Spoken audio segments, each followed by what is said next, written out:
Genesis chapter 14. Abram rescues Lot. At the time when Amraphel was king of Shinar, Arioch king of Elasar, Kedorlaomer king of Elam, and Tidal king of Goyim, these kings went to war against Bera king of Sodom, Birsha king of Gomorrah, Shinab king of Admah, Shemeber king of Zeboim, and the king of Bela, that is, Zoar. All these latter kings joined forces in the valley of Siddim, that is, the Dead Sea Valley. For 12 years they had been subject to Kedorlaomer, but in the 13th year they rebelled. In the 14th year, Kedorlaomer and the kings allied with him went out and defeated the Rephates in Ashtaroth Karnaim, the Zuzites in Ham, the Emites in Shaveh Kiriataim, and the Horites in the hill country of Seir, as far as El Paran, near the desert. Then they turned back and went to En Mishpat,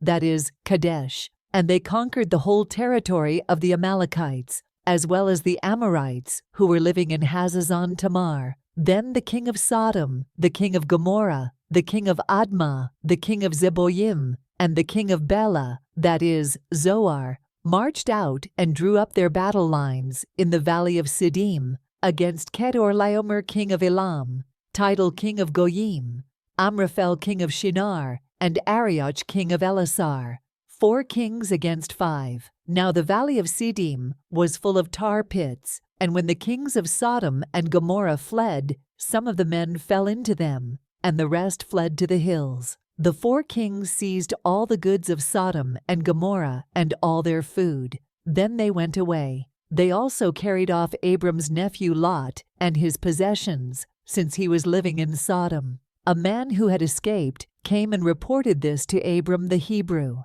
Now Abram was living near the great trees of Mamre the Amorite, a brother of Eshcol and Aner, all of whom were allied with Abram. When Abram heard that his relative had been taken captive, he called out the 318 trained men born in his household and went in pursuit as far as Dan. During the night, Abram divided his men to attack them, and he routed them, pursuing them as far as Hobah, north of Damascus. He recovered all the goods and brought back his relative Lot and his possessions, together with the women and the other people. After Abram returned from defeating Kedorlaomer and the kings allied with him, the king of Sodom came out to meet him in the valley of Shaveh, that is, the king's valley. Then Melchizedek king of Salem brought out bread and wine. He was priest of God Most High, and he blessed Abram, saying, "Blessed be Abram by God Most High, Creator of heaven and earth, and praise be to God Most High, who delivered your enemies into your hand." Then Abram gave him 1/10 of everything.